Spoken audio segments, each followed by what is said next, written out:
अहमद भाई हमारा तो आज पहली बार है, आप तो छतों पे आपने टाइम गुजारा है। हाँ बिल्कुल, बसंत गुजारी पहले आपने कभी? बिल्कुल। और जो अंदरून की बसंत है ताबिश भाई, I can not tell you, आज बड़े अरसे बाद एक ऐसा समा है पाकिस्तान के अंदर, लाहौर के अंदर, जी जी, के मजा आ रहा है देख के, बहुत मजा आ रहा है, बहुत एंजॉय कर रहा हूँ। बिल्कुल ठीक बात। आमिर भाई आपने बसंतें तो मनाई होंगी टकाटक? ऑनेस्टली कभी नहीं, कभी भी नहीं मनाई? नहीं मुझे शौक नहीं है पतंगबाजी का। भी नहीं शुरू में? नहीं, मैं 2007 से हूँ यहाँ पे, हाँ, लेकिन मुझे नहीं बैन हो चुकी थी। मुझे शौक भी नहीं है एक पतंगबाजी का। राशिद भाई आपका ताल्लुक तो कराची से रहा, आपका बसंत से कोई ताल्लुक नहीं, पतंग से जरूर रहा।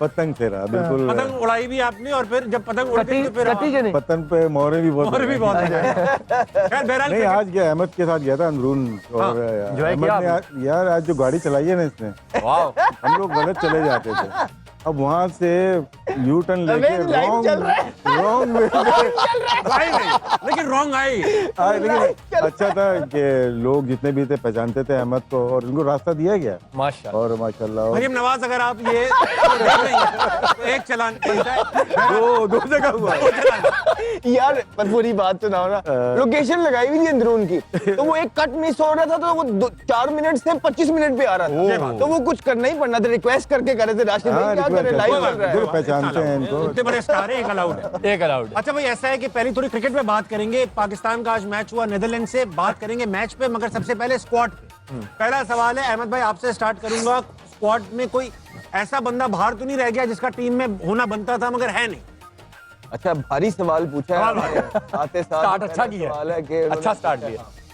मुझे लगता है कि हसन नवाज को मिडिल के अंदर होना चाहिए था। राशिद भाई मिडिल ऑर्डर में समद था, उसको ट्राई किया आपने, नवाज को ड्रॉप कर दिया आपने, और विकेट कीपर बहुत सारे जमा किए हुए हैं। थोड़ा मिडिल ऑर्डर में वीकनेस है, जो बात कर रहे हैं ना, ये हसन नवाज को ट्राई किया, 2 मैच खराब हुए तो आपने उसको बाहर ही कर दिया, तो है इश्यूज हमारे। तो मुझे एक तो हसन नवाज का लगता है, दूसरा मुझे लगता है इवन दो परफॉर्मेंसेस पे बात हो सकती है, तो परफॉर्मेंसेस तो बहुत सारे प्लेयर्स की नहीं। अब हारिस रऊफ की आप बात कर रहे हैं, माना कि उनकी परफॉर्मेंस नहीं है, लेकिन आपकी टीम के अंदर एक एक्सप्रेस बॉलर तो बनना चाहिए ना, कि जो बीच के अंदर विकेटें ले ले, जो डेप्थ में, अब ये कहते स्पिन विकेटें होंगी, तो आज तो स्पिन नहीं मिली, नहीं मिली आज तो, जो है ना पेसर का बॉल निकल रहा था जो यॉर्कर मार सके, तो आई थिंक हारिस रऊफ का एक जो है ना, मुझे लगता है बीबीएल में अच्छा भी खेला, उनका कॉन्फिडेंस लेवल भी आया होगा। एक तरफ बाबर था, जिनकी ये नहीं क्रिटिसाइज नहीं कर रहा मैं, वैसे कह रहा हूँ कि बीबीएल में ही परफॉर्मेंस नहीं रही, राइट, और एक क्लब लेवल ही है ना, बीबीएल तो उनका क्लब है, और जिस तरह तो वहां पे उनकी परफॉर्मेंस नहीं थी, वो टीम में आ गए, लेकिन हारिस रऊफ जो कि वहां हाईएस्ट विकेट टेकर थे, उनको टीम में नहीं लेके आया गया, और बोला क्या गया कि 3 जगह पे बॉलिंग नहीं कर सकता, मतलब 3 चीजें नहीं कर सकता, 3 डायमेंशन नहीं है भाई। आपको दोस्तों मैचों में नजर नहीं आया कि 3 डायमेंशन नहीं है? दोस्तों मैचों के बाद नजर आया कि 3 डायमेंशन मतलब कि हर फेज में बॉलिंग नहीं कर सकता, नए बॉल पे, मिडिल में, पावर प्ले में, डेथ में, तो ये 200 मैचों के बाद नजर आया। तो आई थिंक ये हसन नवाज शाहीन कर सकता है, ये बात भी इंपॉर्टेंट है, कौन है 3 डायमेंशनल बॉलर हमारे पास राशिद भाई? बिल्कुल सही बात, रमान जो भी आया था ना, रमान है उनके, वो आपको लगता है हमारे 3 डायमेंशनल बॉलर कौन है? नहीं, हारिस तो कर सकता है यार, वो उसने किया स्टार्टिंग में, नया बॉल भी किया, मिडिल ओवर्स में तो वो विकेट लेके देता है, चेंज भी किया। यस, मैं हमेशा बिलीव करता हूँ, अगर आपको लगता है कि उससे डेथ ओवर्स में नहीं हो रही, तो एज अ मैनेजमेंट या एज अ कप्तान आपका काम है कि आपने प्लेयर से काम कैसे लेना। वो आपका विकेट टेकर है, जैसे अहमद ने कहा कि 140 वो करता है, तो आप उसको मिडिल में यूज करें, 7 से 15 पे करें, वो आपको विकेट भी लेके देगा। आपका एक तो ऐसा एक्सप्रेस बॉलर होना चाहिए कि जो आपको ऐसी टीमें, नीदरलैंड जैसी आगे, नामीबिया आगे, आपको पेस से उनको डिसीव करना पड़ता है। आज जो इंडिया के बॉलर्स ने, फास्ट बॉलर्स ने क्या किया, ऊपर से फास्ट बॉलर्स ने उनको तेज पेस से आउट किया, तो ये डिफरेंस होता है। वर्ल्ड क्लास टीम में एक पेस बॉलर तो होना चाहिए। राशिद भाई आपने जिक्र किया मिडिल ऑर्डर वीक है, जबकि मिडिल ऑर्डर में हमारे पास सबसे एक्सपीरियंस प्लेयर्स हैं, बाबर हैं, फखर हैं, तो फिर वीक कैसे? ये कि वो कभी खेले ही नहीं इस नंबर पे। अभी जब ऑस्ट्रेलिया की टीम आई थी तो दूसरी दफा बाबर आजम ने नंबर 4 पे बैटिंग की है, और वर्ल्ड कप आप खेलने जा रहे हैं, और 130 या 110 मैचेस फखर जमान के हैं, वो 7वें दफा वो बैटिंग कर रहे थे नंबर 7 पे, तो उनका नंबर तो है नहीं है। इसी वजह से जब उनका बैटिंग आ रही है तो वो तो बॉल ढूंढ रहे हैं, इवन फखर जमान भी बॉल ढूंढ रहा है, क्योंकि उसका पावर प्ले में आइडिया है खेलने का, कोई डॉट बॉल भी खेल लेता है, लेकिन उसके बाद वो अपना गेम खेलता है। लाहौर कलंदर से आपने देखा होगा, जितनी भी जीत में उसका किरदार था, वो एज ए ओपनर था, मिडिल ऑर्डर तो कहीं पे भी नहीं था। तो यहाँ पे हम कह सकते हैं कि यार कि हमारी मिडिल ऑर्डर, फिर उस्मान, मैं तो बहुत बैक करता हूँ उसको, लेकिन वो मुझे बैक नहीं कर पा रहा। आज भी वो आउट हो गया, 5-6 मैचेस, अहमद ही बता रहा था 5-6 मैचेस हो गए उनके रन ही नहीं है वर्ल्ड कप में। वो वेस्ट इंडीज में यहाँ पे खेले थे, अमेरिका भी गए, अभी भी खेले। तो इसको इस मैच में हमें इतनी मेहनत करनी पड़ गई जीतने के लिए। मुझे तो ऐसे ही लग रहा था कि वापस ना आ जाए। अभी वैसे इंडिया का मैच नहीं खेलेंगे, 2 पॉइंट यहाँ पे लूज करे तो खत्म हो गया था। और हमें मुश्किलात हो जाती है क्योंकि हमने जब पाकिस्तान ने बाइकआउट किया है तो हम फ्रंट पे हम ही लड़ रहे हैं ना। सही बात है। और उसके बाद जब हार जाते तो Oh, yes. बैकफुट पे हम हो जाते हैं। Yeah. तो अभी क्या है कि पाकिस्तान ने जो भी स्टेप लिया हुआ है उस पर कायम रहे, बस हमारी दुआ अच्छा, इस पे आएंगे हम। पाकिस्तान वर्सेस इंडिया जो होने वाले, तो बात करेंगे। अहमद भाई, आपसे आगाज करूंगा दोबारा से आज के मैच के ऊपर। आज का मैच, अब पाकिस्तान की अच्छी बात यह है कि लास्ट 4 मैचेस जो T20 के खेले, हमारा पावर प्ले बहुत अच्छा जा रहा है, हमें रन बना रहे हैं। उसके बाद फिर एक डिप आ जाता है और फिर 200 तक मुश्किल से पहुंच पाते हैं। तो आज जो मैच आपने देखा वही फॉल ऑफ विकेट, शुरू का अच्छा स्टार्ट 60 पे 2 और फिर विकेट्स गिरती रही, हमने तब भी एक डिसेंट टोटल चेस कर लिया। कैसे देखते हैं? आज बॉलिंग बेहतर थी, जबकि नेदरलैंड्स को इससे कम में आउट किया जा सकता था। Even then we give away 147। तो मैं थोड़ा इसको क्रैक डाउन कर देता हूँ मैच को। सबसे पहले तो टॉस जीत के जो कप्तान का बयान था कि इतना घास तो मैंने श्रीलंका में कभी देखा ही नहीं है।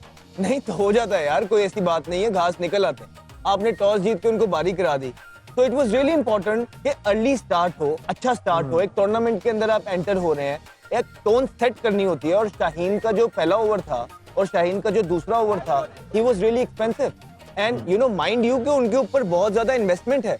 आखिरी 7-8 जो टूर्नामेंट्स हैं, वर्ल्ड कप है, वो शाहीन खेले हुए हैं और उन्होंने पास के अंदर करके दिखाया भी हुआ है। बहुत अरसे से उनकी परफॉर्मेंस या फॉर्म उस तरह की है नहीं। सारे उनको सपोर्ट कर रहे हैं बिकॉज उनको पता है सबको कि उनके अंदर पोटेंशियल मौजूद है। लेकिन now it's high time, almost 100 T20 उनके होने लगे हैं।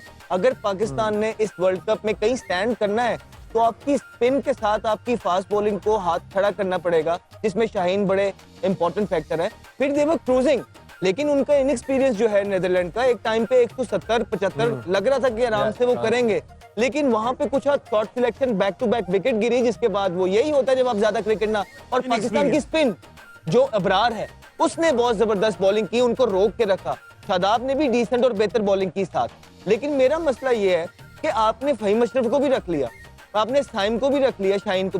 शाहीन ने भी as a pure fast bowler सिर्फ 3 ओवर किए। फहीम अशरफ ने आपने 1 ओवर नहीं किया और साइम अयूब से आपने 1 ओवर करवाया। तो आप इतने बॉलर्स कहाँ लेके जा रहे हैं? आप एक बैट्समैन को एंटर क्यों नहीं करते बीच में कि आप जो है ना साइम से अपने 4 ओवर पूरे कराएं? शादाब की अभी बेशक उन्होंने ठीक बॉलिंग की है, लेकिन इस 11 में जगह नहीं बन रही है। आप जबरदस्ती उनको डाल रहे हैं। आपके पास इनफ बैटिंग है, आप एक प्रॉपर लेके आए, इनफ बॉलिंग है, एक प्रॉपर बैट्समैन डालें आप शादाब की जगह, आपका कॉम्बिनेशन सेट होता है।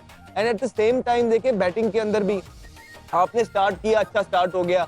एक पुअर शॉट मारा साइम अयूब ने, हम बहुत दफा उनकी तारीफ कर चुके हैं, लेकिन वो आते साथ ही उन्होंने दोबारा से उनको चौके मिले हैं। ऐसा नहीं है कि उन्होंने कोई आउटस्टैंडिंग शॉट्स मारे हैं, उनको बाहर मिला, उन्होंने बल्ला लगाया, चौका, लात पे मिला, इधर चौका। 12 बॉलों पे 22 पे खेल रहे हो यार। नाउ इट्स टाइम कि आप उसको लंबा लेके जाओ, आप पे इन्वेस्टमेंट है, इतनी क्रिकेट खेल रहे हो, यू थ्रू इट अवे।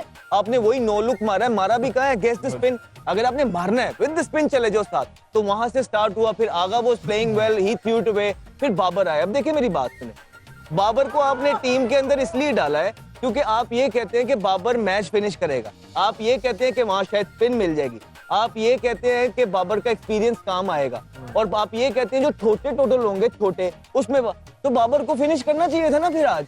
तो हर नंबर पे तो उनको खिला के देख लिए, हर चीज उनको करके देख लिए। कुछ लोग कह रहे हैं ये उनका नंबर नहीं है, ठीक कह रहे हैं, लेकिन माइंड यू उनको यहाँ जबरदस्ती फिट किया हुआ है कि यार चलो उनके एक्सपीरियंस की वजह से उसको कहीं टीम में कहीं तो कर जाए। तो नाउ इट्स हाई टाइम कि पाकिस्तान क्रिकेट ने मूविंग फॉरवर्ड ये देखना है कि लोगों को ओब्लाइज करना है या वो टीम प्लेइंग 11 अंदर डालनी है कि हमने वर्ल्ड कप जीतना है। That all depends on Pakistan cricket team, captain and coach Mike Hesson and the chief selector जो भी मौजूद है वहां पे। दे हैव टू डिसाइड कि ओब्लाइज करना है या टीम देख। Done for today. शो खत्म कर चले। आमिर भाई, आप पे आऊंगा। आमिर भाई, आओ लास्ट जी, वर्ल्ड कप में आप साथ थे टीम के, लास्ट इस वर्ल्ड कप में आप नहीं है। आपने लास्ट वर्ल्ड कप में हमारी डिस्पल परफॉर्मेंस थी पूरी टीम की। इस वर्ल्ड कप में क्या ऐसा है जो ना करे पाकिस्तान की cricket team according to you? According to me जो आज किया है वो दोबारा ना करें।